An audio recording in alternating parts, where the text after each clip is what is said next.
మాయల కగపడి మతి చెడి ప్రాణులు రోయదలచియును రోయగలేరు.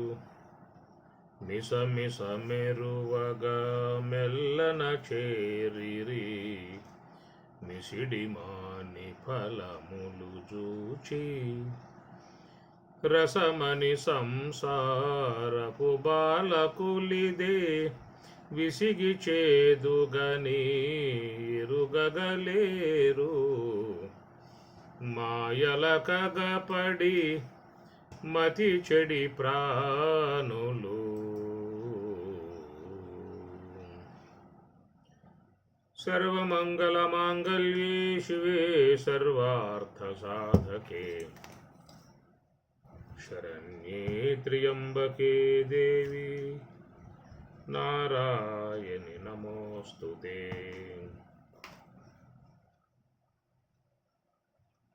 అమ్మలగన్నయమ్మ ముగురమ్మల మూలపుటమ్మ చాల పెద్దమ్మ సురారులమ్మ కడుపారగ పుచ్చనయమ్మ తన్నులో నమ్మిన వేల్పుటమ్మల మనంబుల ఉండెడియమ్మ దుర్గమాయమ్మ.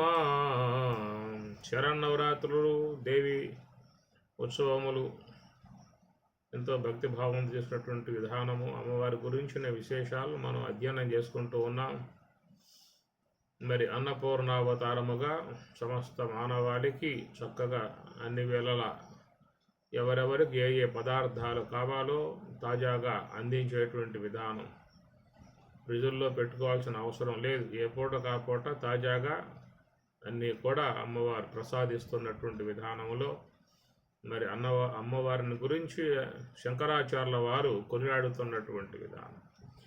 నిత్యానందకరీ వరాభయకరీ సౌందర్య రత్నాకరీ నిర్ధూతాఖిల ఘోర పాపనికరీ ప్రత్యక్ష మాహేశ్వరి ప్రాళేయాచల వంశ పావనకరీ కాశీపురాధీశ్వరి భిక్షాం దేహి కృపావలంబనకరీ మాతాన్నపూర్ణేశ్వరి యోగానందకరీ రిపుక్షయకరీ ధర్మైకనిష్టాకరీ చంద్రార్కానలభాసమానలహరీ త్రైలోక్యరక్షాకరీ సర్వైశ్వర్యకరీ తపఃఫలకరీ కాశీపురాధీశ్వరి భిక్షాం దేహి కృపావలంబనకరీ మాతాన్నపూర్ణేశ్వరి కైలాసాచలకందరాలయకరీ గౌరీ ఉమాశంకరి కౌమారీ నిగమార్ధగోచరకరీ ఓంకార బీజాక్షరి మోక్షద్వార కవాటపాటనకరీ కాశీపురాధీశ్వరి భిక్షాం దేహి కృపావలంబనకరీ మాతాన్నపూర్ణేశ్వరి.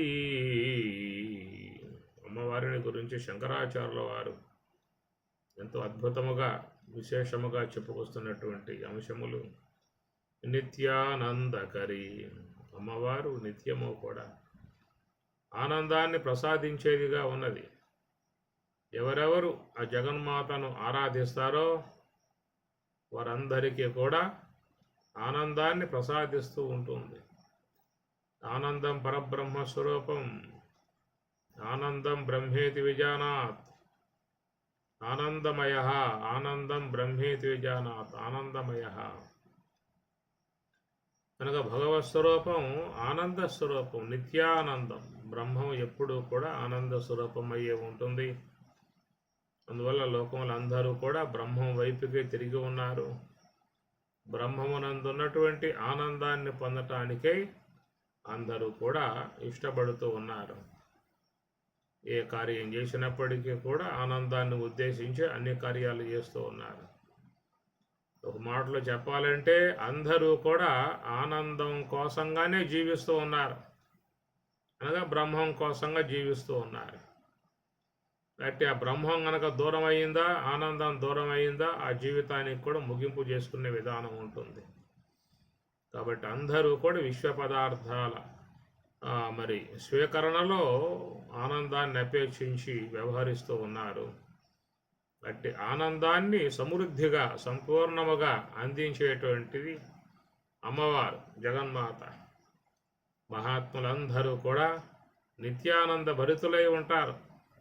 ఎప్పుడూ కూడా వారు అంతర్ముఖంగా ప్రయాణం చేసి మరి అంతర్ముఖ ప్రయాణములో వాళ్ళు మరి ఆనంద స్పర్శ ఆనంద ప్రాప్తిని పొందుతూ ఉన్నారు. యుంజన్నేవం సదాత్మానం యోగి విగత కల్మషః సుఖేన బ్రహ్మ సంస్పర్శ అత్యంతం సుఖం అశ్నుతే సుఖేన బ్రహ్మ సంస్పర్శ అన్నారు. సుఖేన సుఖేన సుఖేన బ్రహ్మ సంస్పర్శ పరమాత్మ గీతలో అంటున్నమాట. యుంజన్నేవం సదా ఆత్మానం యోగి విగత కల్మషః. యోగులు విగత కల్మష, కల్మషములు లోన ఉన్న కల్మషాలనే వాళ్ళు తొలగింపజేసుకుంటున్నారు యోగము ద్వారా. ఒక అద్దం మురికి కలిగి ఉన్నట్లయితే దాంట్లో ముఖబింబం గోచరించదు.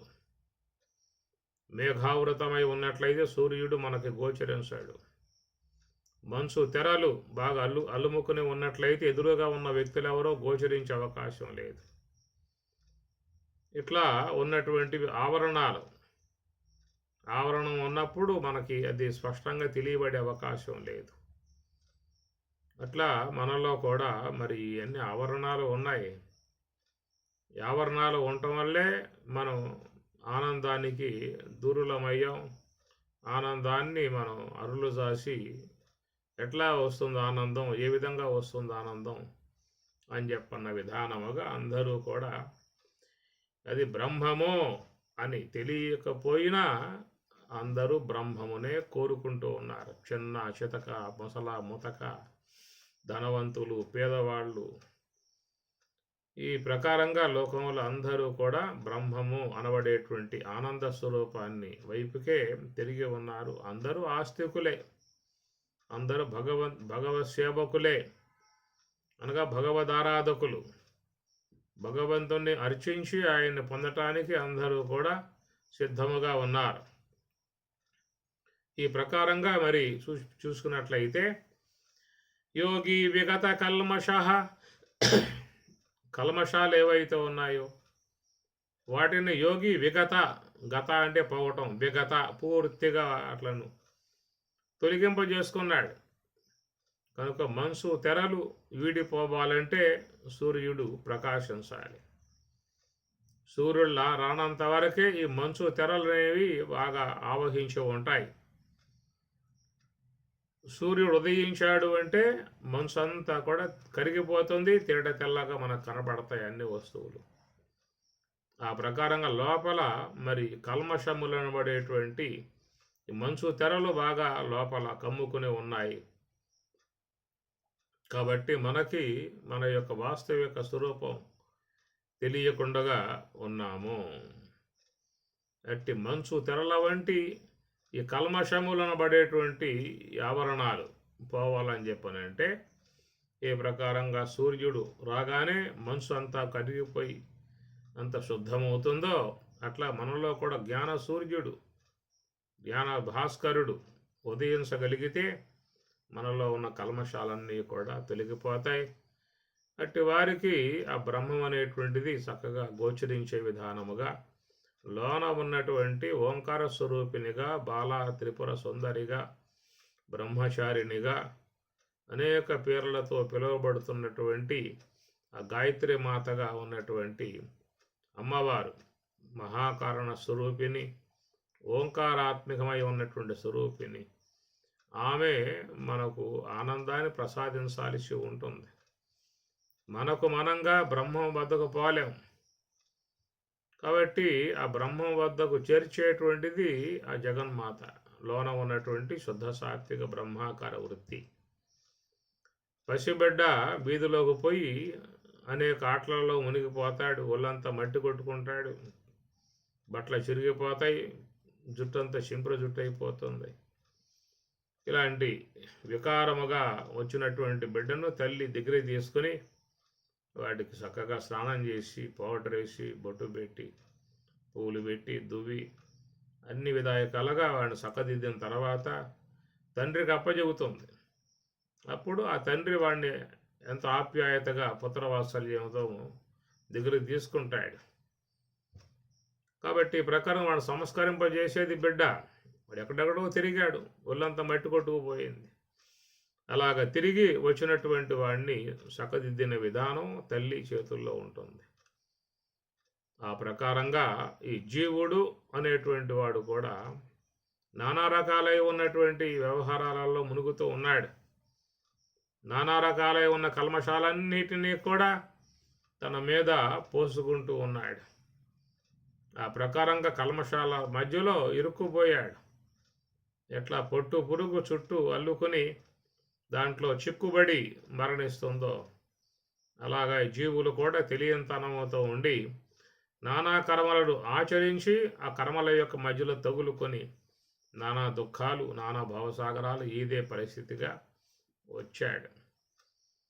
మరి ఇలాగా ఉన్నటువంటి వాని కల్మషములు అనేటువంటివన్నీ కూడా మరి తల్లి శుద్ధం చేయాల్సి ఉంటుంది. ఆ బిడ్డ ఎట్లయితే తల్లి చేత సంస్కరింపబడ్డాడో అట్లాగా ఈ జీవుడు అనేటువంటి బిడ్డ కూడా మహాకారణమై ఉన్నటువంటి అమ్మవారి ఆశ్రయములో వాడు కూడా శుద్ధతను పొందుతాడు.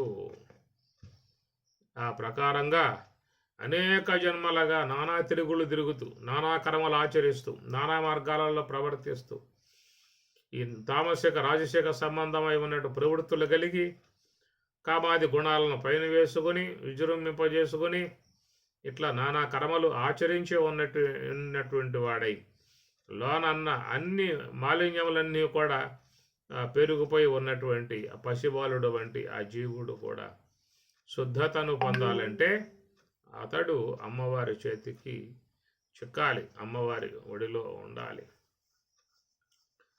అది గురుదేవుడి అనుగ్రహముతో మనకు మహాకారణ విధానముగా ఉన్నటువంటి సోహం సూత్రములో హంస యొక్క సూత్రములో అమ్మవారి యొక్క సాన్నిధ్యములో గురువు చేరుస్తాడు. అమ్మవారి సాన్నిధ్యములో గురువు చేరుస్తాడు.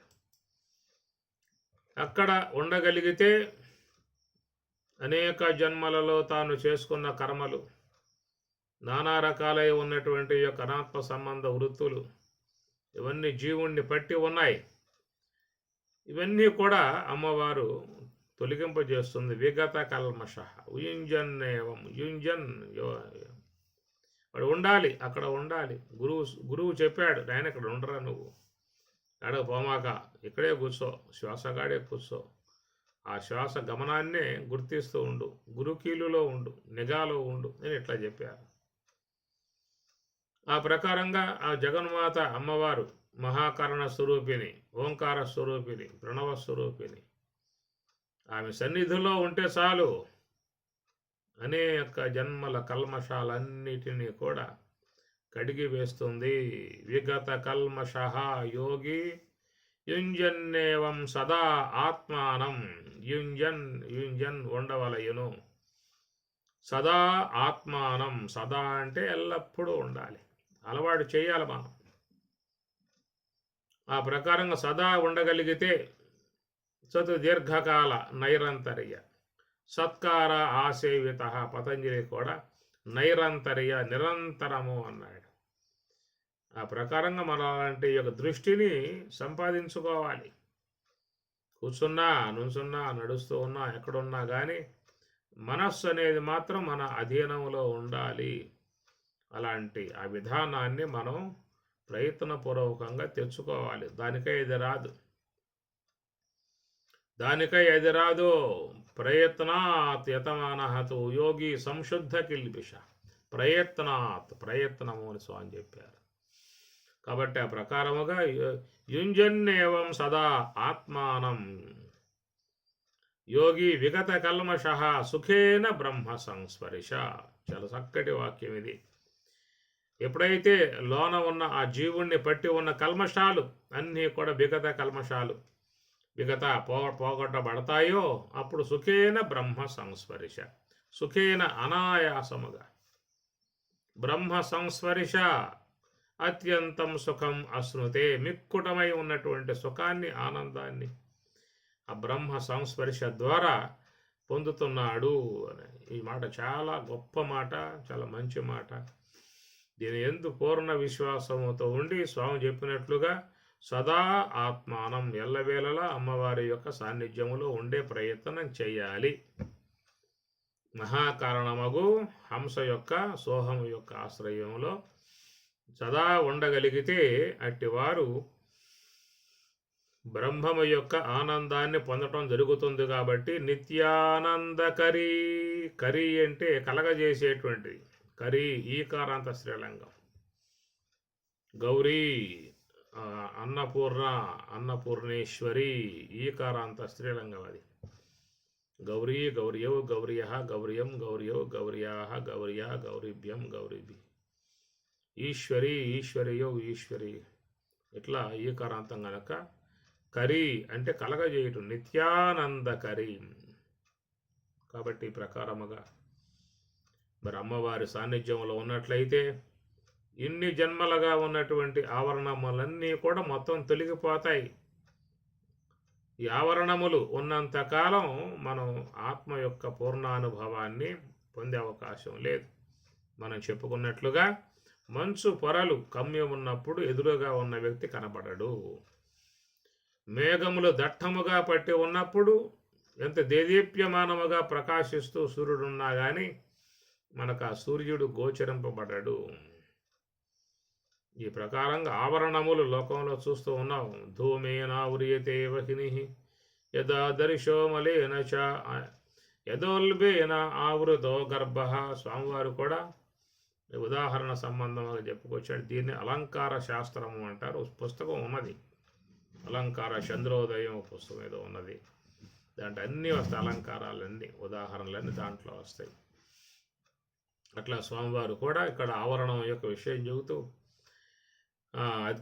అగ్ని యందు ఏర్పడేటువంటి ధూమం అనేది అగ్నిని వ్యక్తం కానివ్వకుండా మరుగు చేసినట్లు, అద్దంపై ఉన్నటువంటి ధూళి కణాలు మన ముఖబింబం వ్యక్తం కాకుండా మరుగు చేసినట్లు, గర్భములో ఉన్నటువంటి యొక్క శిశువుని మరి ఆ మావి అనేది ఎట్లా కప్పివేసిందో తదాతేనేదం ఆవృతం, ఆ ప్రకారముగా లోన మన ఆవరణలన్నీ కూడా ఆవహించి ఉన్నాయి. హిరణ్మయేన పాత్రేణ సత్యస్య అపిహితం ముఖం తత్వం పూషన్ అపావృణు సత్యధర్మాయ దృష్టయే. ఈశావాస్యం కూడా ఇదే మాట చెబుతా ఉంది. హిరణ్మయేన పాత్రేణ, అయా హే సూర్య భగవాన్, జ్ఞాన సూర్యుడా, హిరణ్మయేన పాత్రేణ బంగార పాత్ర అనేటువంటి దాని ద్వారా సత్యస్య అపిహితం సత్యమై ఉన్నటువంటి బ్రహ్మస్వరూపమును ఆ హిరణ్మయ పాత్ర, బంగార పాత్ర మరుగు చేసింది అన్నాడు. మంచిదే కదా బంగార పాత్ర అని చెప్పనంటే. మట్టి పాత్ర అంటే అది చాలా హీనం, ఐరన్ పాత్ర అంటే, ఇనుము పాత్ర అంటే ఇంకా అది కూడా హీనమే. కనుక బంగార పాత్ర అనే చెప్పాడు, అది ఉన్నతం కదా, ఉన్నతం కదా. బంగార పాత్ర అని చెప్పాడు ఆ శ్లోకంలో, మంత్రంలో కూడా. హిరణ్మయేన పాత్రేన, ఐరన్ పాత్రేన, మృత్తు పాత్రేన అని చెప్పి అనలా ఆయన గారు. మట్టి పాత్రతో ముయ్యబడి ఉన్నది, ఏమి ఈ ఐరన్ పాత్రతో ముయ్యబడి ఉన్నది అని చెప్పి అనలా. హిరణ్మయేన పాత్రేన, హిరణ్యం బంగారం అనగా బంగార పాత్ర అని రజోగుణం, బంగారానికి సంకేతం రజోగుణం. ఈ రజోగుణం అనేటువంటిది ఇక్కడ ఆభరణం అన్నారు. ఎందుకంటే ఈ రజోగుణం యొక్క ప్రభావంతోనే ఈ ఆలోచనలు అనేటువంటివి వస్తాయి. కనుక సత్వమును ఆవరణముగా చెప్పే అవకాశం లేదు. సత్వాత్ సంజాయతే జ్ఞానం, సాత్వికం వల్ల జ్ఞానం కలుగుతుంది, స్వరూపానుభవాన్ని పొందవచ్చు. తమహతు అజ్ఞానజం విద్ధి మోహనం సర్వదేహినం ప్రమాదం ఆలస్య నిద్రాభిః. కాబట్టి ఆవరణం చేసే తమహతు, తమస్ అనేది ఆవరణం. ఈ రజస్ అనేటువంటిదే మనకిక్కడ మన సాధనకు అడ్డొచ్చేటువంటి యొక్క అంశము. మనకు హిరణ్మయం అంటే రజోగుణం. రజోగుణానికి సంకేతం బంగారం. అందువల్ల మనస్సులో చేరి ఉన్నటువంటి రజోగుణం అనేటువంటిది మనస్సును స్థిమితంగా ఉంచకుండా అనేక ఆలోచనలను పుట్టింపజేస్తూ ఆలోచన ప్రపంచంలో ఆలోచన వ్యవహారాల నదులు లాక్కుపోతా ఉంది మనస్సు అనేది. కాబట్టి ఈ ప్రకారం రజస్సుని ఉద్దేశించి చెప్పటంలో హిరణ్మయము పాత్రేన అన్నారు. అట్టి హిరణ్య సంబంధం, హిరణ్యం అంటే బంగారం, బంగారాన్ని రజోగుణాన్ని బంగారంతో పోలుస్తారు, సాత్వికమును వెండితో పోలుస్తారు, తమస్సుని ఇనుముతో పోలుస్తారు. కాబట్టి ఈ ప్రకారం ఇక్కడ సాధకులకు ఉన్నటువంటిది ఆలోచనలు, మనసులో పుట్టే పుంఖానుపుంఖాలుగా పుట్టే ఆలోచనలు. కాబట్టి ఆలోచనలు లోన ఉన్నటువంటి స్వరూపాన్ని మరుగు చేసేవిగా ఉన్నాయి. కాబట్టి సర్వసంకల్ప సన్యాసి అని స్వామి చెప్పారు. సర్వసంకల్ప సన్యాసి, అన్ని సంకల్పాలను సన్యసించాలి అని స్వామి చెప్పారు. సన్యసించడం చెప్పడం చాలా సులువు.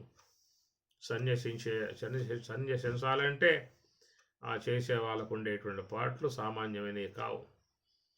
స్వయంగా అర్జునుడే ఆ మాట అడిగాడు, అయ్యా నువ్వు చెప్పావు బాగానే ఉన్నది, ఇక్కడ అంత తేలిగ్గా లేదు, ఇక్కడ అంతా కూడా వ్యవహారం అంతా దట్టంగా ఉన్నది, చాలా ముదురుగా ఉన్నది, బాగా ఎన్ని పేరుకుపోయి ఉన్నాయి, కనుక మీరు చెప్పటంలో మంచిదే, కానీ ఇక్కడ చూస్తే అంత సులభంగా లేదు.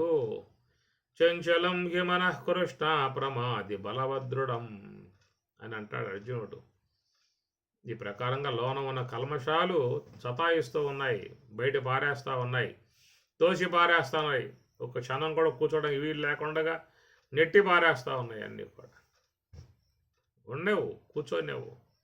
తిరుమల కొండకు పోండి, గుళ్ళోకి పోండి, స్వామి ముందు కూర్చోండి, అక్కడ కూర్చొనేస్తారేమో.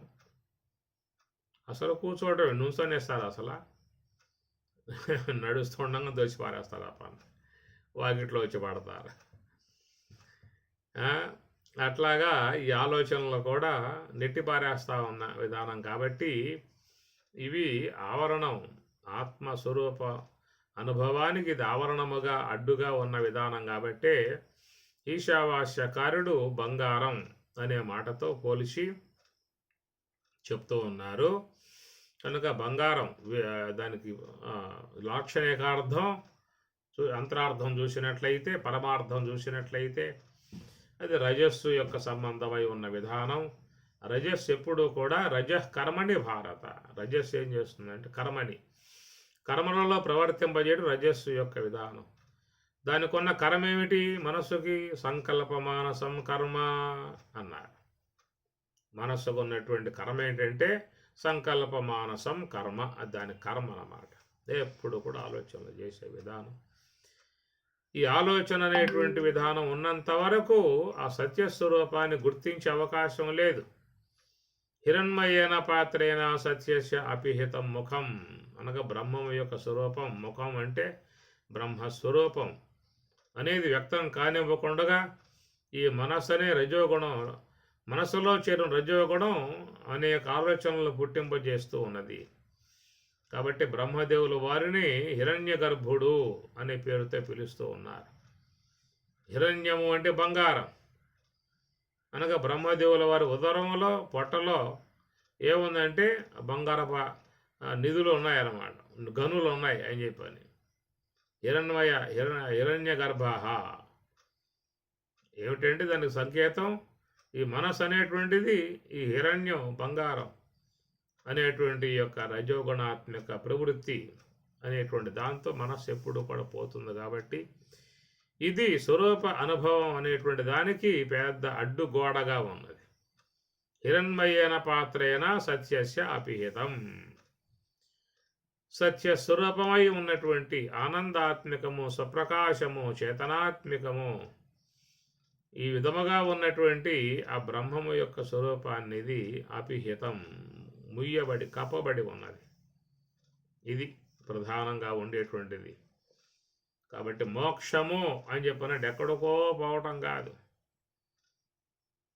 మోక్షం అనేది ఇక్కడే దర్శించుకోవాలనేటువంటి యొక్క అంశం.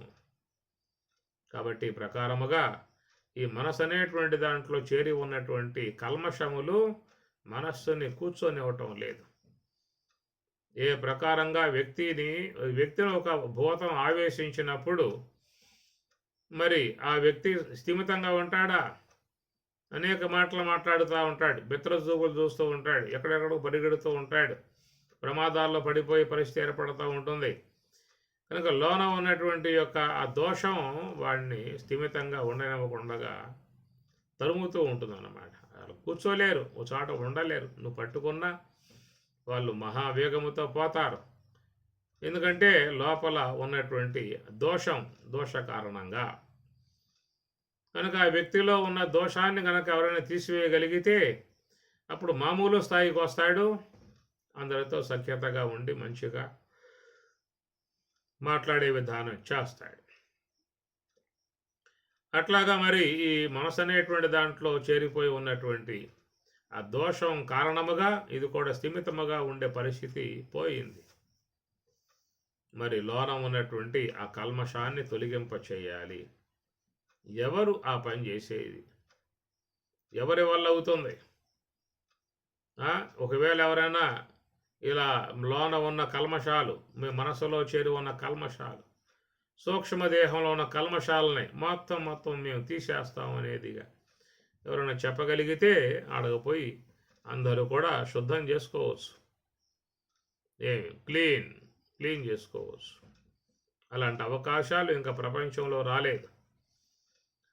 మరి ఆ మనస్సు అంతఃకరణంలో చేరి ఉన్న కల్మషాలు అనేటువంటి పోవాలంటే యుంజన్నేవం సదా ఆత్మానం, సదా ఎప్పుడు ఆత్మానం తనయందు, తన యొక్క అంశయందు, సోహమునందు ఉండుట అనే అర్థం. సదా ఎల్లప్పుడూ ఉండగలిగితే వాళ్ళు విగత కల్మష, అమ్మవారి అనుగ్రహముతో మహాకారణ స్వరూపిణి అన్నారు. ఆమె కల్మషాలు తీసేసేది. స్థూలదేహము, సూక్ష్మదేహము, కారణదేహం ఇవన్నీ కూడా కల్మషములను సమకూరుస్తూ ఉంటాయి. అనేక కల్మషములను తీసుకువచ్చే విధానం ముఖ్యంగా ఈ యొక్క స్థూలదేహము, తత్సంబంధమై ఉన్నటువంటి ఇంద్రియములు, జ్ఞానేంద్రియములు. ఆ ఇంద్రియ వ్యవహారం ద్వారా అనేక కల్మషాలను చేసుకోవటం జరుగుతుంది. ఇక మనసు అనే వస్తువుకు పోతే దాంట్లో నానా రకాలై ఉన్న గుణాలు, ఆ గుణాలకు లోబడి ఉన్నటువంటి యొక్క వ్యక్తి మరి ఆ ప్రకారంగా ఆ గుణాలు ఏ వైపుకు లాక్కుపోతూ ఉంటే ఆ వైపు కల్లా పోయి చేసే కర్మలు. ఇది లోకంలో అందరూ కూడా జరుగుతున్నటువంటి విధానము. దాన్ని అడ్డుకోగలిగేటువంటి యొక్క శక్తి అది మనకు ఒక ధ్యానము ద్వారా, హంస యొక్క ఆశ్రయం ద్వారా వచ్చేటువంటి అంశముగా గమనించాల్సి ఉంటుంది. బాహ్యముగా ఉన్నటువంటి ఆరాధనా సంబంధ అర్చనలు, పూజలు, అభిషేకములు, యజ్ఞయాగాదులు ఇవన్నీ కూడా పుణ్యాన్ని సంపాదించి పెడతాయి. లోన ఉన్నటువంటి యొక్క పాపాలను మాత్రం అవి పోగొట్టలేవు. పుణ్యములు సంపాదించే విధానంగా ఉంటుంది, లోన ఉన్నటువంటి యొక్క పాపములను తీసివేసే అవకాశం లేదు. నంగదత్తే కస్యచిత్ పాపం నచైవ సుకృతం విభుః అజ్ఞానేన ఆవృతం జ్ఞానం తేన ముహ్యంతి జంతవః. లోకంలో జంతవః ఆ మానవులు ముహ్యంతి, మోహానికి గురయ్యారు కాబట్టి వాళ్ళందరూ కూడా ఆ ప్రకారంగా మోహాలలో మునిగి నానా రకాలై ఉన్న కర్మలన్నీ కూడా వాళ్ళు ఆచరించే విధానముగా ఉన్నది. ఆ ఆచరించే కర్మల సంబంధమై ఉన్నటువంటి ఏ ఉన్నాయి దోషాలు, అవి నా ఆదత్తే, అవి నాకు చెందేవిగా లేవు, నేను తీసుకునేవిగా లేవు. నా ఆదత్తే, నేను తీసుకునే విధానం కాగలేదు. అవన్నీ కూడా వాళ్ళు సంపాదించుకుంటున్నటువంటి వాళ్ళ యొక్క సంపద. అది సుకృతం రూపకంగా ఉండవచ్చు, దుష్కృత రూపముగా ఉండవచ్చు. కాబట్టి రెండు కూడా వాళ్ళు ప్రయత్నపూర్వకంగా, బుద్ధిపూర్వకంగా కర్మలు ఆచరించి అలాంటి యొక్క దోషాలను వారు సంపాదించుకుంటూ ఉన్నారు. ఇందా చెప్పుకున్నట్లుగా ఆ పసిబిడ్డ తెలియక అజ్ఞానంతో, అమాయకత్వంతో తెలియనితనంలో ఉండి వాడు ఏవేవో పిచ్చి పనులు చేస్తూ ఉంటాడు. పసిబిడ్డ ప్రమాద స్థాయిలోకి పోతూ ఉంటాడు. నిప్పుల్లో పడబోతాడు, గట్టు మీద నుంచి కింద పడబోతాడు, ఎదురుగా ఏదైనా పాము వస్తే దాన్ని పట్టుకోబోతాడు, నిప్పుల్లో చేయి పెట్టే పరిస్థితిగా పోతాడు. ఇట్లా నానా రకాలై ఉన్నటువంటి ప్రమాదాలకి హేతువుగా ఆయన మార్గం అనేది పసిబిడ్డ మార్గం ఉంటుంది. కాబట్టి ఆ విధముగా ఉన్నటువంటి దానిని ఆ తల్లి గమనించి వాడిని ప్రమాదాల్లో పడకుండా కాపాడుతుంది. అట్లాగా ఈ లోకంలో ఉన్నటువంటి జీవులు కూడా మరి నానా రకాలై ఉన్నటువంటి ప్రమాదాల వైపుకు పోతూ ఉన్నారు. మహాప్రమాదములుగా ఉన్నటువంటి కర్మలు ఆచరిస్తూ ఉన్నారు. సంబంధమై ఉన్నటువంటి దోషాలన్నిటినీ కూడా నిక్షిప్తం చేసుకుంటూ ఉన్నారు. నిక్షిప్తముగా చేయబడ్డటువంటి ఈ దోషాలు ఎప్పటికి పోయేది? ఎన్ని జన్మలకు పోయేది? బాగా తిష్ట వేసు కూర్చునే పరిస్థితి ఉన్నది. అందువల్ల ఆ దోషాలని అన్నిటినీ కూడా పోగొట్టగలిగేటువంటి సామర్థ్యం ఒకే ఒక్క చోట, అది అమ్మవారు ఉన్నటువంటి స్థలము.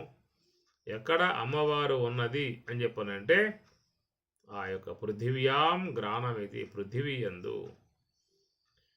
ఉత్తమే శిఖరే జాతే భూమ్యాం పర్వతమూర్ధిని బ్రాహ్మణేభ్య అభ్యనుజ్ఞాత గచ్చ దేవి యదా సుఖం.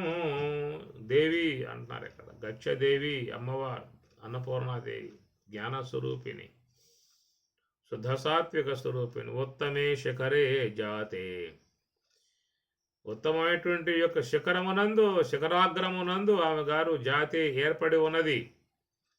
ఉత్తమమగు శిఖరాగ్రము అనేటువంటిది మహాకారణ స్వరూపం. అది ఉత్తమమై ఉన్నటువంటి శిఖరాగ్రం. ఉత్తమే శిఖరే జాతే, అక్కడ అమ్మవారు ఏర్పడి ఉన్నది. ఉత్తమమగు శిఖరం మహాకారణమునందు మాత్రమే అమ్మవారు చక్కగా కొలువై ఉన్నారు, అక్కడ చేసి ఉన్నారు. ఆ ప్రకారముగా ఉన్నటువంటి మహాకారణముగా పిలువబడేటువంటి ఆ తురియమునందు ఉన్నటువంటి అమ్మవారి సన్నిధిలోనే ఎవరైనా వాళ్ళ కల్మషములను కడిగి వేసుకోవలసి ఉంటుందే తప్ప మరొక మార్గం అనేటువంటిది లేదు. ఇంకేం చెప్పలేదు. చెప్పుకున్నట్లుగా పుణ్యకార్యములు ఆచరించేటువంటి వారికి పుణ్య ఫలితాలు వస్తాయి. లోన ఉన్నటువంటి దోషములు మాత్రం అవి పారదోరలేవు.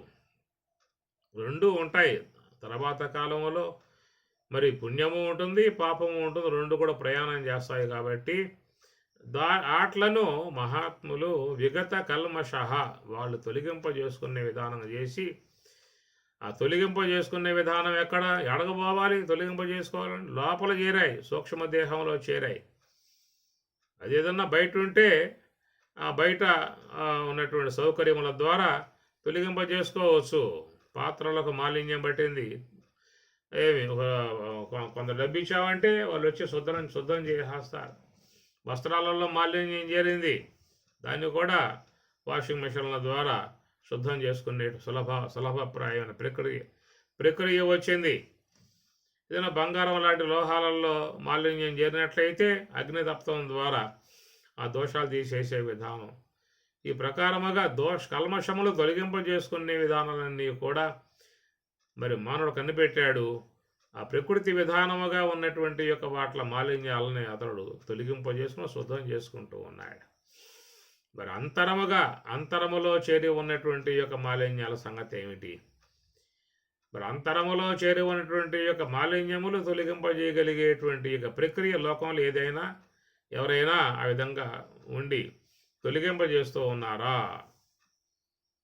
అనేక మంది వస్తారు, మేము ఈ పాపాలు పోగొడతాము, మేము చక్కగా మోక్షం కలగజేస్తాము, స్వర్గప్రాప్తికి మెట్లేస్తాము అనే ప్రకారంగా చెప్పటము, వాళ్ళు ఆ మాటలకు లోబడి మోసపోవటము అనేటువంటి లోకంలో జరుగుతూ ఉన్నాయి.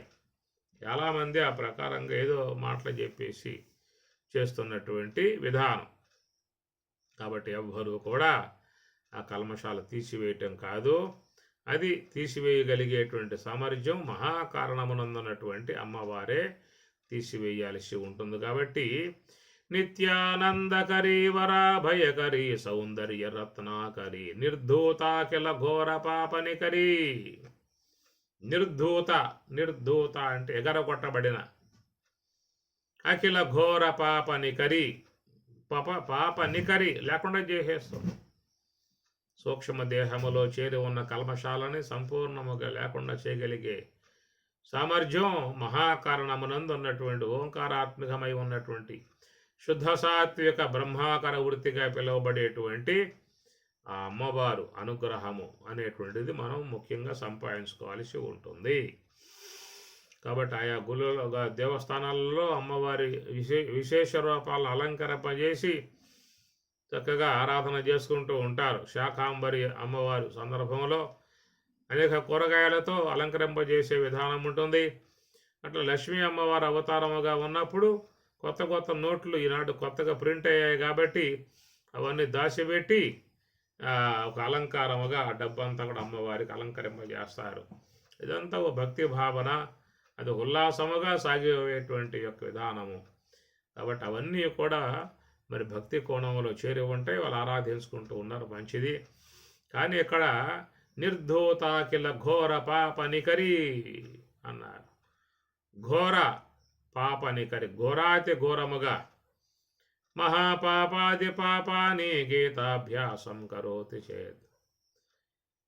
ఏమి భగవద్గీతలో స్వామి చెబుతారు, పాపములు చేసిన వాళ్ళల్లో నువ్వు మహాపాపము చేసినటువంటి వాడివిగా ఒకవేళ ఉన్నప్పటికీ కూడా ఏమి జ్ఞాన నవక చేత నువ్వు దానిని అంతటినీ కూడా దాటగలిగే అవకాశం నీకున్నదని చెప్పి అంటూ ఉన్నాడు స్వామివారు. జ్ఞానప్లవేన జ్ఞానప్లవేన, జ్ఞానం అనేటువంటి యొక్క నావ ద్వారానే అంతటి పాపరాశిని నువ్వు దాటాల్సి ఉంటుంది అని స్వామి చెప్పారు. ఇది చాలా ముఖ్యమై ఉన్నటువంటి అంశము. ఋషులందరూ కూడా దీన్ని ఆచరించినటువంటి అంశము. శాస్త్రములన్నీ కూడా దీన్ని ఉద్దేశించి బోధిస్తున్నటువంటి అంశము. గురువు బ్రహ్మోపదేశము ద్వారా తాను అందించేటువంటి యొక్క అంశము ఇదే. కాబట్టి ప్రకారముగా ఎవరైనా నిర్ధూతాకిల ఘోర పాపనికరి, ఘోర పాపనికరి అనగా అనేక జన్మలుగా మహామహా ఘోరాలు, ఎన్నో నేరాలు ఘోరాలు అవన్నీ కూడా గడిచాయి. ఆయా క్రియలు పోయాయి, ఆ దేహం కూడా పోయింది.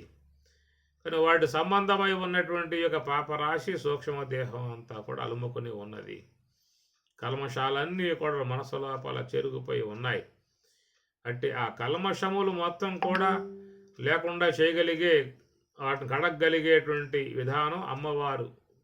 అమ్మవారు మహాకారణం సోహం హంస ఉన్న స్థలంలో అక్కడ పెట్టినట్లయితే అట్లాగా ఉన్నటువంటి వారి అనేక జన్మల కల్మషాలన్నిటినీ కూడా ఆమె గారు కడిగివేయగలుగుతుంది, కడిగివేస్తుంది, పోగొడుతుంది. చిదగ్ని గుండ సంభూతా దేవ కార్య సముద్యత అమ్మవారు ఆ విధంగా చిదగ్ని అగ్నిగుండ దగ్గర పెట్టుకున్నది. ఏ జీవులైతే వస్తారో వాళ్ళందరినీ కూడా అగ్నిగుండంలో వాడేస్తుంది. అగ్ని తప్తులై వాళ్ళు తిరిగి మరలా శుద్ధముగా బయటకు వస్తారు. అనేక జన్మలుగా మాలిన్యాలన్నీ పులుముకొని అనేక తమస్సులను బాగా కూడగట్టుకొని ఒక పాపరాశిలో పాప కోపంలో మునిగిపోయినట్లుగా దుఃఖ సాగరంలో మునిగిపోయే పరిస్థితిగా ఉన్నటువంటి ఆ పాప సాగరం ఏదైతున్నదో దాని నుంచి సులభముగా బయటపడే విధానం ఒక అమ్మవారి అనుగ్రహము ద్వారానే.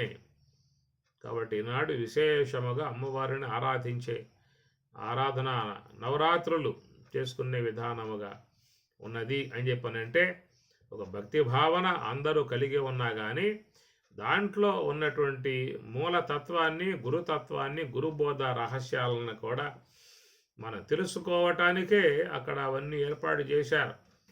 మనం చెప్పుకున్నాం కదా, దాక్షాయిని అన్నాం, ఆ తర్వాత హేమవతి, హైమవతి అని చెప్పని ఆ యొక్క మనసు పుత్రిక, హేమవంతుని పుత్రిక. ఆ తర్వాత పరమేశ్వరుణ్ణి వరించటం అనగా బ్రహ్మచారిగా ఉండి తపస్సు చేయటం, పరమేశ్వరుని ఆశ్రయించటం, ఆమె గాయత్రి మాతగా ఉండటం, ఆ తర్వాత మరి అన్నపూర్ణాదేవిగా మనం, ఇవన్నీ ఏమిటంటే మనలో ఒక పారమార్థికముగా ఉన్నటువంటి అంశములు మహాత్ములు ఏర్పాటు చేశారు. ఎప్పటికైనా వీడు ఈ వైపుకు రాపోతాడా, దీంట్లో ఉన్న రహస్యాలు గుర్తించకపోతాడా, దీంట్లో ఉన్న పరమార్థాలను వాడు తెలుసుకోలేకపోతాడా అన్నటువంటి యొక్క ఉద్దేశంతో మన ముందు అవన్నీ కూడా ఆవిష్కరింపజేశారు. వాటిని జిజ్ఞాస కలిగి ఉన్నటువంటి వాడు, ముముక్షత్వం కలిగి ఉన్నవాడు, మోక్షేష కలిగి ఉన్నవాడు మాత్రమే వాటిలో ఉన్న పరమార్థాలనే చూడగలుగుతాడు. గమనించాలి ఈ విషయాలన్నీ కూడా. అందుకే పరమాత్మ కూడా గీతలో మాట చెప్పాడు, ఏమి నన్ను సేవించేటువంటి వారు నలుగురు అన్నాడు. ఆ నలుగురు ఎవరని చెప్పనంటే ఆర్తో జిజ్ఞాసురర్థార్థి జ్ఞానేశ భరతర్షభ అనేటువంటి మాటలుగా స్వామివారు చెప్పుకొస్తారు. నలుగురిని చెప్పి ఏమన్నాడు, ఉదారా సర్వ ఏవైతే, వీళ్ళందరూ కూడా మంచివాళ్లే. ఏది ఆర్తుడు వాడు మంచివాడే, జిజ్ఞాసి వాడు మంచివాడే, అర్థార్థి వాడు మంచివాడే. ఎందుకంటే వాళ్ళందరూ కూడా సంకటం వస్తే వెంకటరమణ అంటారు, నా వైపుకే తిరుగుతారు, నాకే మొక్కుకుంటారు, నాకే నమస్కారం చేస్తారు, నా సన్నిధికి వస్తూ ఉన్నారు.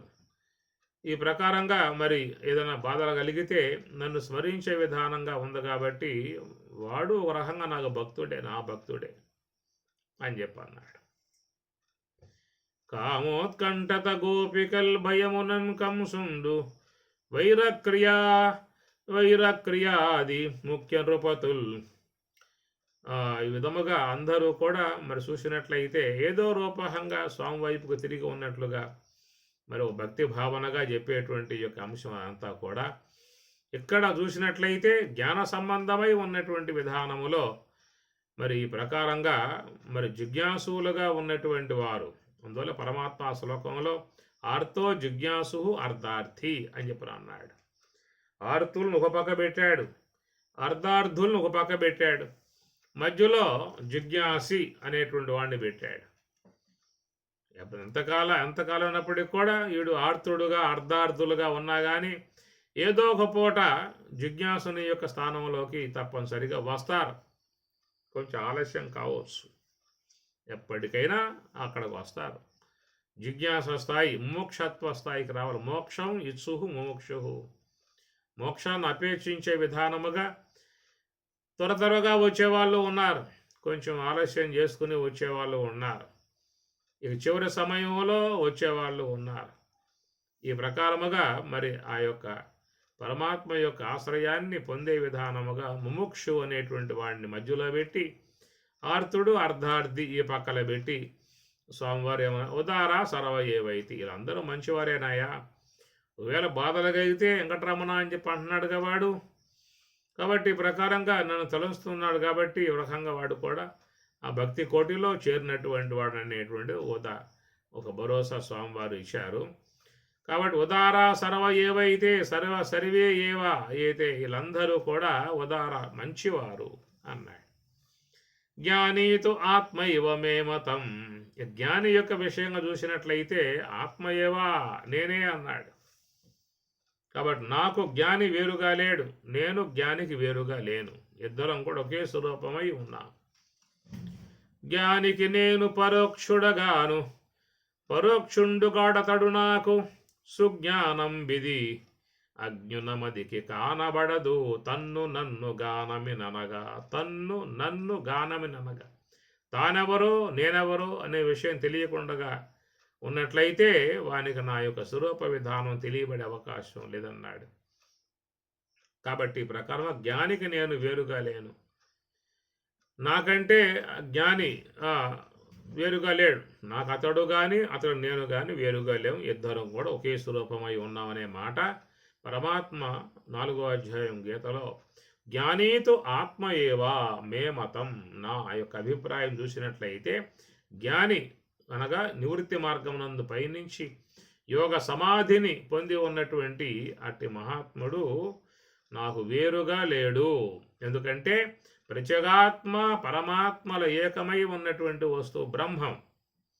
ప్రత్యేగాత్మ పరమాత్మలకు ఏకమై ఉన్న వస్తువు ఏమిటి? బ్రహ్మం. కాబట్టి అట్టి వాడు ఇంతకుముందు జీవుడుగా ఉన్నాడు, అజ్ఞానం పోగొట్టుకుని జీవత్వం తొలగింపజేసుకుని మరి ఆ యొక్క ప్రత్యేగాత్మగా వాడు శేషించి ఆ ప్రత్యేగాత్మ విధానము నుంచి కూడా వాడు బ్రహ్మం వైపుకు వచ్చాడు. కాబట్టి బ్రహ్మమే తానై ఉన్న విధానం కనుక నాకంటే వాడు వేరుగా లేడు, నేను అతనికి వేరుగా లేని మాటలు మనకి స్వామి చెప్పిన విధానంలో జ్ఞానీతు ఆత్మైవ మే మతం అని చెప్పిన అన్నారు.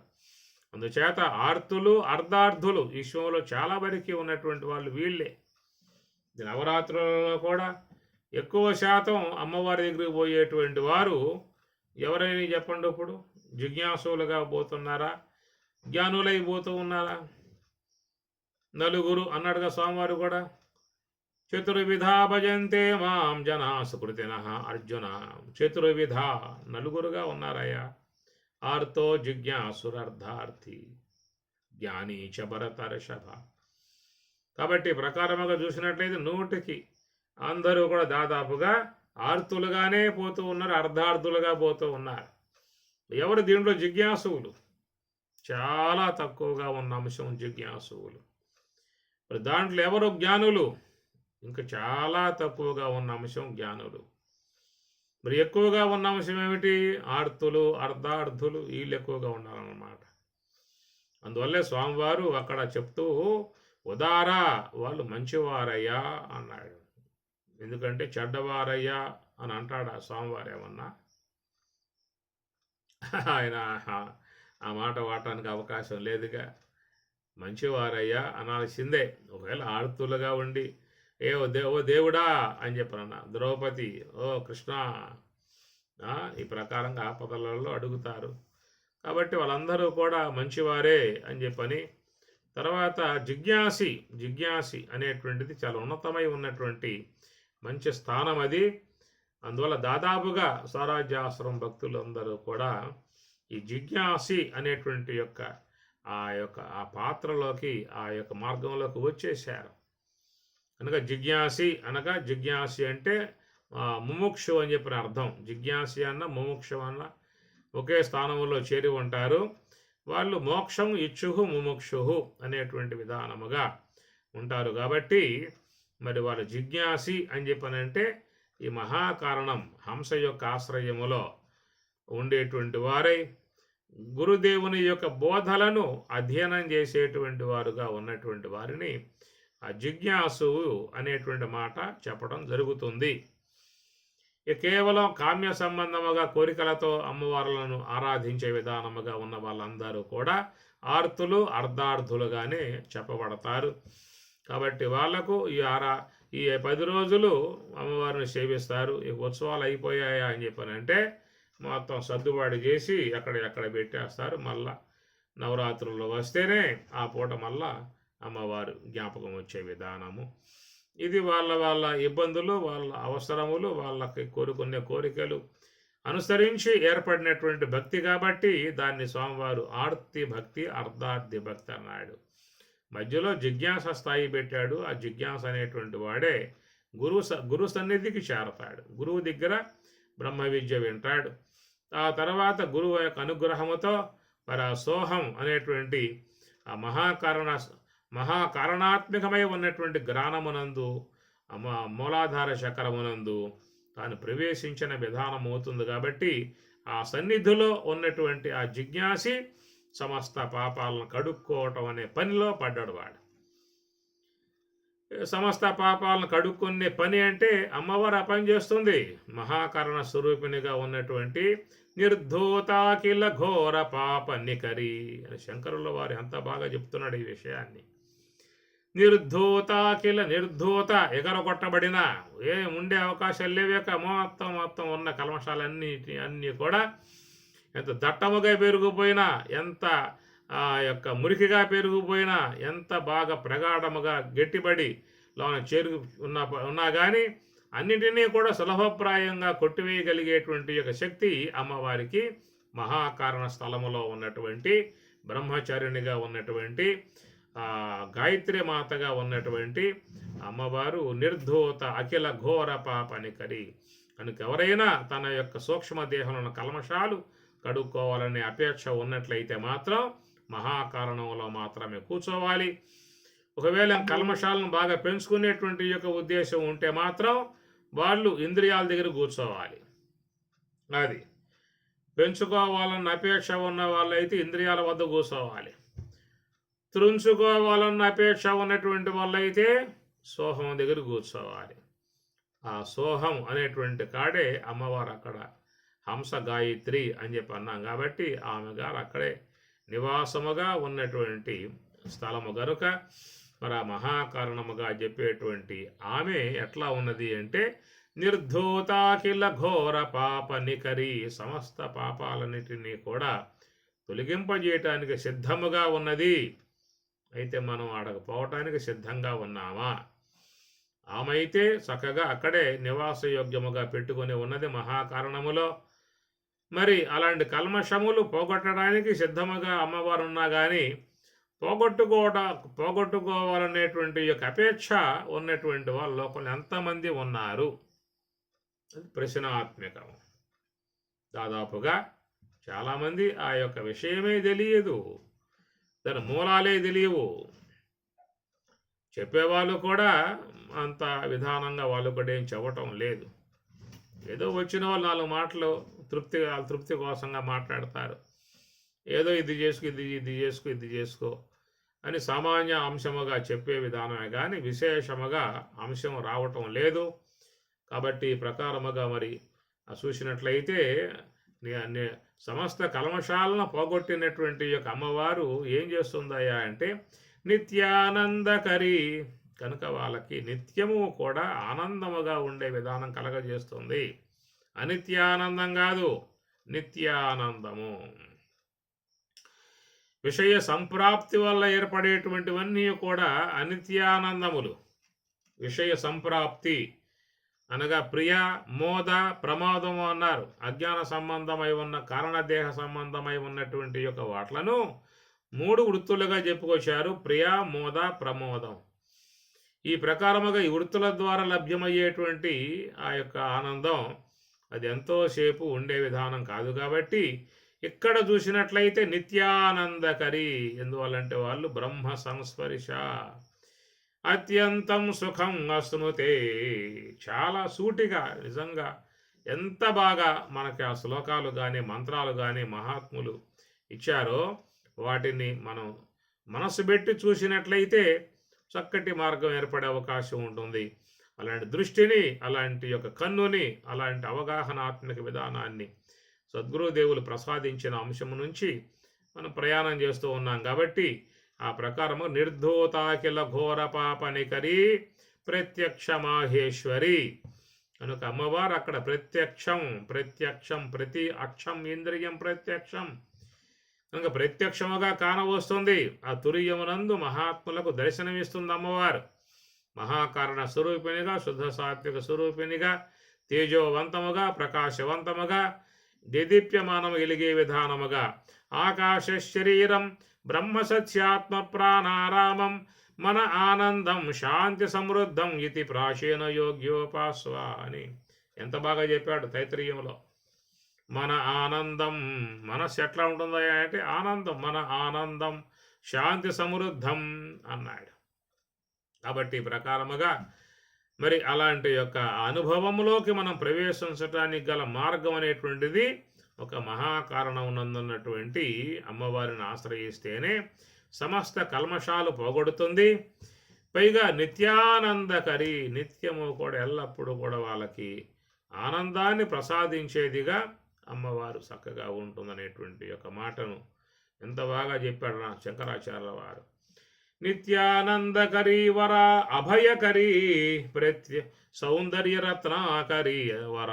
వర అంటే శ్రేష్టత్వం, శ్రేష్టాది శ్రేష్టత్వం ప్రసాదిస్తుంది అమ్మవారు. వర అభయకరి, అభయాన్ని ప్రసాదిస్తుంది, భయరహితులుగా చేస్తుంది. అభయం సత్వ సంశుద్ధి జ్ఞాన యోగ వ్యవస్థితి. స్వామి చెప్పలా, ఈ మాటే స్వామి గీతలో చెప్పాడు. అభయం అన్నాడు. అభయం ఏర్పడుతుంది. ఎట్లా వస్తుంది? అభయం సత్వ సంశుద్ధి. సత్వ సంశుద్ధి అన్నాడు. సత్వం సంశుద్ధి కావాలి. మలిన సాత్వికమును అవిద్య అన్నారు, శుద్ధ సాత్వికమును విద్య అన్నారు. కనుక మలిన సాత్వికం అంటే సాత్వికంలో మాలిన్యాలు చేరాయి. ఆ సాత్వికంలో మాలిన్యాలు చేరాయి కాబట్టి మలిన సాత్వికం అన్నారు. ఆ మాలిన్యములు పోగలిగితే శుద్ధ సాత్వికం అన్నారు. ఆ శుద్ధ సాత్వికమే బ్రహ్మాకార వృత్తి. ఏమి కనుక ఈ ప్రకారముగా మరి ఆ యొక్క అభయం సత్వ సంశుద్ధి, అభయం సత్వ సంశుద్ధి జ్ఞానయోగ వ్యవస్థితి. అట్టివారు కల్మషాలు పోయాయి అంటే జ్ఞానయోగ వ్యవస్థితి, వాళ్ళు జ్ఞానయోగమునందు బ్రాహ్మీ అనుభవములో అట్లాగే ఉండిపోవటం జరుగుతుంది. కాబట్టి అలాంటి ఆ స్థితిని పొందింపజేసే విధానం అమ్మవారు. కనుక అభయకరి, ఎలాంటి భయం ఉండదు వాళ్ళకేక. ఎందుకంటే బ్రహ్మమే తానై ఉన్న విధానాన్ని అనుభవరూపకంగా పొందినటువంటి వాడు ఏ యొక్క భయాలకి గురయ్యే పరిస్థితి లేదు. బ్రహ్మమునొక హాని లేదు, అనాత్మ వస్తువులు ఉండేవి కావు. కనుక ఆ విషయాన్ని అనుభవపూర్వకంగా తెలుసుకుని ఉన్నటువంటి అపరోక్ష జ్ఞానాన్ని పొంది ఉన్నటువంటి అతడు పరిపూర్ణముగా భావంలో అట్లాగే ఉండిపోతాడు. కాబట్టి వరా అభయకరీ సౌందర్యరత్నాకరి నిర్ధూతాకిల ఘోర పాపనికరి ప్రత్యక్ష మాహేశ్వరి. ఎప్పుడైతే నిర్ధూత అఖిల ఘోర పాపములన్నీ కూడా తొలగిపోతాయో ప్రత్యక్ష మాహేశ్వరి, ఆ మహేశ్వరి ఈశ్వరుని ఇల్లాలు, శుద్ధ సాత్విక జ్ఞాన స్వరూపిణి. ప్రత్యక్షం, నీకు అక్కడ ప్రత్యక్షమవుతుంది. యోగ సమాధిలో అమ్మవారు దర్శనం ఇస్తుంది. అట్టి అమ్మవారి అనుగ్రహముతోనే బ్రహ్మములోకి ప్రవేశించే అవకాశం లభిస్తుంది. కాబట్టి వాళ్ళు నిత్యానందకరి ప్రాళేయాచల వంశ పావనకరి కాశీపురాధీశ్వరి. ప్రాళేయ అచల వంశ పావనకరి అమ్మవారు ఆ యొక్క మరి ఆ మంచు కొండల వంశములో జనించినటువంటి విధానం, శుద్ధ సాత్వికమై ఉన్నటువంటి తెల్లటి విధానముగా ఉన్నటువంటి యొక్క వంశములో ఆమె జనించింది, మహాకర్ణ స్వరూపిణిగా అవతరించింది. వంశ పావనకరి కాశీపురాధీశ్వరి, కాశీపురమునకు ఆమె గారు అధీశ్వరిగా ఉన్నది. కనుక మనం కాశీ పోయాం, కాశీలో అమ్మవారిని దర్శించుకున్నాం, ఇవన్నీ కూడా జరిగిపోయాయి. కాబట్టి ఆ కాశీ వేరు, ఈ కాశీ వేరు. కాశ్యాం హి కాశ్యతే కాశీ, కాశీ సర్వ ప్రకాశకాతే, సా కాశీ విదితాయేన తేన ప్రాప్తా హి కాశికా. కనుక అక్కడ కాశీ అనేటువంటి దానికి చక్కటి అంశాలను మహాత్ములు చెప్తూ ఉన్నారు. మనో నివృత్తి పరమోపశాంతి సా తీర్థవర్యామణి కర్ణికాశ జ్ఞాన ప్రవాహ విమలాది గంగా సా కాశికాహం నిజబోధరూప. యస్యామిదం కల్పితం ఇంద్రజాలం చరాచరం భాతి మనోవిలాసం సత్యసుఖైకా పరమాత్మరూప సా కాశికాహం నిజబోధరూప. సత్యసుఖైకా పరమాత్మరూప, సత్తు చిత్తు ఆనందాత్మకముగా ఉన్నటువంటి ఏ యొక్క యోగ సమాధి సంబంధమై ఉన్న అంశమున్నదో అది మరి కాశీ అనేటువంటిదిగా ప్రకాశమై ఉన్న విధానముగా, అది కేవలం తురీయము యోగ సమాధి సుషుమ్న మార్గము ఇదంతా కూడా ప్రకాశమానమై ఉన్న విధానం కనుక దాన్ని కాశీ అన్నారు. అక్కడ ఆ సర్వేశ్వరుడు నివాసముగా ఉన్న విధానం కనుక ఆయన సన్నిధిలో చేరి ఉన్నటువంటి అన్నపూర్ణ అమ్మవారు మరి కాశీపురాధీశ్వరి. సుషుమ్నా ద్వారమే కాశీపురము, మహాకారణ స్థలమే కాశీ పట్టణము. అంటే ఆ కాశీ పట్టణంలో ఉన్నటువంటి యొక్క ఈశ్వరుడు విశ్వేశ్వరుడు, అంతటా వ్యాపకమై ఉన్నటువంటి ఈశ్వరుడు మనలో అక్కడ ఆ యొక్క మహాకారణమునందు ఆయన నివాసమై ఉన్నాడు. కాబట్టి ఆయన సన్నిధిలో చేరి ఉన్నటువంటి శుద్ధ సాత్విక స్వరూపిణి అమ్మవారు గనక కాశీపురాధీశ్వరి. భిక్షాం దేహి కృపావలంబనకరీ మాత అన్నపూర్ణేశ్వరి. భిక్షాం దేహి, అమ్మవారు చక్కగా అందరికీ కూడా ఆ భిక్ష ప్రసాదిస్తుంది. అనగా స్థూలదేహ సంబంధమై ఉన్నటువంటి యుగ భిక్ష, సూక్ష్మదేహ సంబంధమై ఉన్నటువంటి యుగ భిక్ష. సూక్ష్మదేహానికి జ్ఞాన భిక్ష. ఈ జ్ఞానబోధంతా కూడా అమ్మవారి నుంచి రావాల్సిందే. ఆమె వేదమాత ప్రచోదయంతి పవనే ద్విజాత ఆయు పృథివ్యాం ద్రవిణం బ్రహ్మవర్చసం. వేదమాత ప్రచోదయంతి, ఆమె గారు ఆయవన్నీ కూడా మానవులకు ప్రసాదించేదిగా ఉన్నది కాబట్టి అమ్మవారి నుంచే అవన్నీ కూడా రావాల్సి ఉంటుంది కనుక ఇటు స్థూల దేహం శక్తివంతముగా భద్రముగా ఉండాలన్నా తత్సంబంధమై ఉన్నటువంటి యొక్క ఆహారాలని అమ్మవారి ఇస్తుంది. అట్లనే సూక్ష్మదేహము కూడా పవిత్రముగా శుద్ధముగా సాత్వికవంతముగా తేజోవంతమైనటువంటి యొక్క ఆహారం జ్ఞానపరమై ఉన్నటువంటి ఆహారం ఇచ్చే విషయంలో కూడా అమ్మవారు అన్నపూర్ణ అనే విధానముగా, పూర్ణం అంటే అంతటా అని చెప్పి అర్థం, అన్ని విధాల అందరికీ కూడా చక్కగా ప్రసాదించే విధానముగా ఉన్నది కాబట్టి అమ్మవారిని అన్నపూర్ణ అనే మాట వాడారు. కాబట్టి భిక్షాం దేహి కృప అవలంబన, కృప అవలంబనకరి, కృప అవలంబనకరి. అమ్మవారు ఎప్పుడూ కూడా కృపయే కలిగి ఉంటుంది. అనుగ్రహం ఎవరు వచ్చినా కానీ వాళ్ళని శుద్ధం చేస్తుంది అంతేక. నువ్వు మాలవాడివి, మాదిగవాడివి, అంటరాని వాడివి, పంచముడివి, నువ్వు వచ్చే అవకాశాలు లేవు, అయ్యవార్లు మాత్రమే రావాలి, ఇంకా మిగతా ఉన్నటువంటి వాళ్ళు కొంతమంది ఉన్నారు వాళ్ళు మాత్రం రావాలి అనేటువంటిది ఏమన్నా అమ్మవారికి అలాంటి భావాలు ఏమైనా ఉన్నాయా? అది మానవులు పెట్టుకున్నారు.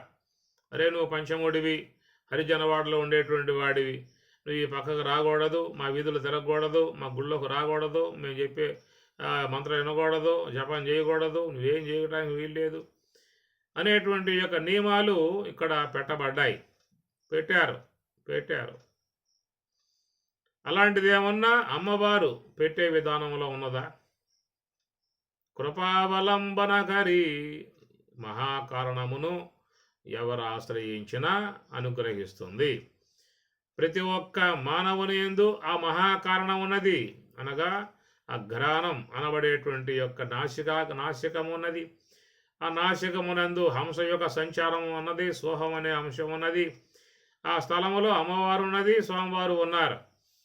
ఎవరు ఇలో లేని విధానం, ఏ ప్రాణుల్లో లేని విధానం. విద్యావనే సంపన్నే బ్రాహ్మణే కవిహస్తనే సునిచైవ శపాకేశ పండిత సమదర్శన. కాబట్టి బ్రాహ్మణుని యందు, గోవు యందు, ఏనుగు యందు, శునకమునందు ఈ విధముగా చెబుతూ ఉండగా ఈ పంచముడు దూరంగా ఉండాలి, హరిజనవాడలు ఉండేటువంటి నువ్వు దూరంగా ఉండాలి, మాలవాడివి దూరంగా ఉండాలి. ఇవన్నీ ఏమిటి? ఇవన్నీ మానవుడు ఏర్పాటు చేసుకున్నటువంటి యొక్క ముద్రలు అంతే తప్ప వారిలో శ్వాస లేదా, వారిలో ఘ్రాణం లేదా, వారిలో హంస లేదా, దాన్ని ఆశ్రయిస్తే వాళ్ళకి నివృత్తి మార్గంలో ప్రయాణం చేసే అవకాశం కలగదా? దాని ద్వారా యోగ సమాధిని పొందే అవకాశం వాళ్ళకి రాదా? సమస్త కల్మషాలను జ్ఞానాగ్ని ద్వారా కాల్చి వేసుకునే అవకాశం వాళ్ళకి రాదా? భగవంతుని విషయంలో ఎవరికి కూడా అలాంటి తేడా పాడాలు లేవు, అంతా సమానమే. అందువల్ల సర్వమానవాహ అని చెప్పనే మాటలో గీత వాడుతుంది కాబట్టి ఆ యొక్క భగవద్గీత అంటే సర్వమానవ సౌభ్రాతృత్వము అందరికీ ఉద్దేశింపబడ్డటువంటి అంశము కాబట్టి ఇది సంకుచితము సామాన్యమైనటువంటి యొక్క అల్పజ్ఞుడై ఉన్నటువంటి యొక్క మానవునిలో చేరి ఉన్నటువంటి యొక్క అంశమే తప్ప వేదమాత ఆ ప్రకారంగా చెప్పదు. ఆమె కృపావలంబనకరి, అవలంబన కానీ కృపను అవలంబించి ఉంది అమ్మవారు. మనకు ఎవరు అడిగినా కానీ వాళ్ళకి భిక్ష పెడుతుంది. పెట్టడం వల్ల నోరు పెట్టలా, జఠరాగ్ని పెట్టలా, ఆహారం హజనం చేయటం వల్ల ఎవరికి ఆమె గారు పెట్టలేదు. ఇవన్నీ కూడా మనస్సులో చేరుకున్నటువంటి సంకుచిత భావాలే తప్ప సమస్త మానవులంతా కూడా, సమస్త జీవులన్నీ కూడా అమ్మవారి యొక్క అంశతో జనించినటువంటివే. అన్నపూర్ణ అని చెప్పనంటే ఈ లోకములో ఉన్నటువంటి సకల శరీరాలు అన్నీ కూడా అన్నపూర్ణ, అన్నమయ కోశములు, అన్నముతో ఏర్పడ్డటువంటి యొక్క దేహములు. ఒక మానవుడే కాదు, విశ్వంలో 84 లక్షల జీవులుగా చెప్పేటువంటి అన్ని శరీరములు కూడా అన్నముతో ఏర్పడ్డటువంటివే. కనుక అన్నపూర్ణ అమ్మవారే అన్ని ఆకారాలలో ఆమె గారు ఈ ప్రకారంగా ఉన్నది. ఆమెయే మహాకారణములో శుద్ధ జ్ఞాన స్వరూపిణిగా అమ్మవారు ఉన్నది. ఆమెను ఆశ్రయించిన వారి అందరి పాపాలన్నీ కూడా నిర్ధూత కిల ఘోర పాపనికరి సమస్త పాపాలను పోగొట్టి నిత్యానందకరి వాళ్ళందరినీ కూడా ఆనంద స్వరూపులుగా చేసే విధానముగా ఉన్నది కాబట్టి అమ్మవారు స్థూలదేహ సంబంధమై ఉన్న ఆహారాన్ని పుష్కలంగా ఇస్తుంది. సూక్ష్మదేహం సంబంధమై ఉన్నటువంటి జ్ఞాన భిక్షను కూడా ప్రసాదించేదిగా ఉన్నది కాబట్టి అలాంటివి తీసుకుని గ్రహించుకుని కృతజ్ఞతాభావనతో అమ్మవారి పట్ల భక్తి భావన కలిగి ఆమెకు మూల స్థానముగా చెప్పేటువంటి మహాకారణ స్థలమునందు ఉండి ఆమె గారి అనుగ్రహముతో సమస్త పాపాలను కూడా పోగొట్టుకుని మనలో ఉన్నటువంటి ఆ నిర్వికారమై నిరాకారమై సప్రకాశమై చేతనాత్మికమై నామరూపరహితమై సర్వాధిష్టానమై బ్రహ్మస్వరూపమై ఆనంద స్వరూపమై ఉన్నటువంటి యొక్క ఆ బ్రహ్మములో లీనం కావాల్సి ఉంటుంది. అలాంటి అనుగ్రహాన్ని అమ్మవారు చక్కగా కలగజేస్తారు. అలాంటి శక్తిని భక్తిని యోగ తత్వాన్ని ప్రసాదించి నిత్యానంద స్వరూపులుగా ఏ యొక్క మహాత్ములకు ప్రసాదించిందో, బ్రహ్మవేత్తలకు ప్రసాదించిందో, యోగులకు ప్రసాదించిందో, మునులకు ప్రసాదించిందో అలాంటి యొక్క ఆ స్థితి అందరికీ కూడా అమ్మవారు ప్రసాదించి కాపాడునుగాక అని తెలియజేసుకుంటూ ఓం సహనావతు సహనౌ భునక్తు సహ వీర్యం కరవావహై తేజస్వినావధీతమస్తు మా విద్విషావహై. ఓం శాంతి శాంతి శాంతి.